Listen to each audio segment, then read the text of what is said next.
Eşitmə cihazı taxmamaq ömrü qısalda bilərmi?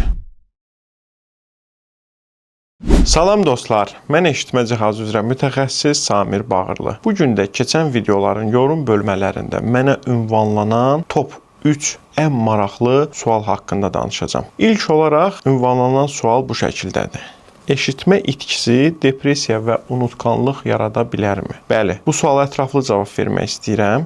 Çox adam elə bilir ki, eşitmə problemi yalnız qulaqla bağlı olan bir problemdir. Xeyr, eşitmə zəifliyi olan insan ətrafdakı səsləri eşitmədikcə sosial mühitdən uzaqlaşmağa başlayır, ünsiyyətdən çəkinir. Bu isə insanda stres və depressiyaya səbəb olur. Digər tərəfdən eşitmə zəifliyi olan insanlar eşitmə üçün beyni daha çox yorub enerji sərf etdiklərinə görə bununla birlikdə diqqət pozğunluğu və unutqanlıq da yarana bilər. Ona görə də bu problemləri görməzdən gəlmək olmaz. Eşitmə itkisi bəli, depressiya və unutqanlıq yarada bilər. Digər bir sual. Uşaqlarda eşitmə itkisi dərhal bilinirmi? Xeyr, uşaqda eşitmə itkisi dərhal bilinməyə bilər. Çünki uşağın valideyni İlk baxışda elə bilə bilər ki, uşaq diqqətsizlik göstərir, gələn səsləri eşitsə də reaksiya vermir. Ona görə də bunu necə anlaya bilərik? Uşaq sözləri tez-tez təkrarladırsa, nə sualı verirsə, bəzən sual verməkdən bezir, özünə qapanırsa, ünsiyyətdən çəkinirsə, televizora və telefona yüksək səslə qulaq asırsa, bu eşitmə zəifliyinin göstəricisi ola bilər. Və yaxud uşağın dərsdə diqqəti tez-tez dağılırsa, nitqində və tələffüzündə təhriflərə yol verirsə, bu eşitmə zəifliyinin göstəricisi ola bilər. Ona görə də ilk növbədə eşitmə testindən keçirilməlidir uşaq. Üçüncü sual da çox maraqlı sualdır. Eşitmə cihazı taxmamaq ömrü qısalda bilərmi? Bu sual həqiqətən qəribə səslənsə də,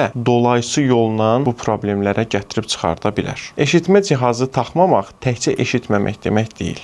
Eşitmə cihazı taxmayan insan həqiqətən də ünsiyyətdən çəkinir, özünə qapanır. Bu isə daha az hərəkət və daha az ünsiyyət deməkdir. Sosial mühitdən uzaqlaşmaq isə depressiyanı artırır. Bu isə demensiya, baş gicəllənmə, yıxılma riski və zehni zəifləmə ilə nəticələnə bilər. Yəni eşitmə cihazı taxmamaq birbaşa yolla olmasa da zəncirvari yollarla ömrü qısalda bilər. Ona görə də eşitmə cihazı, eşitmə zəifliyi olan insanlara mütləq şəkildə taxılmalıdır. Sizin də eşitmənizdə az da olsa zəiflik varsa, eşitmə müayinəsindən keçib eşitmə cihazı istifadə edin. Unutmayın, eşidilən hər bir səs dəyərlidir. Mən eşitmə cihazları mütəxəssis Samir Bağırlı.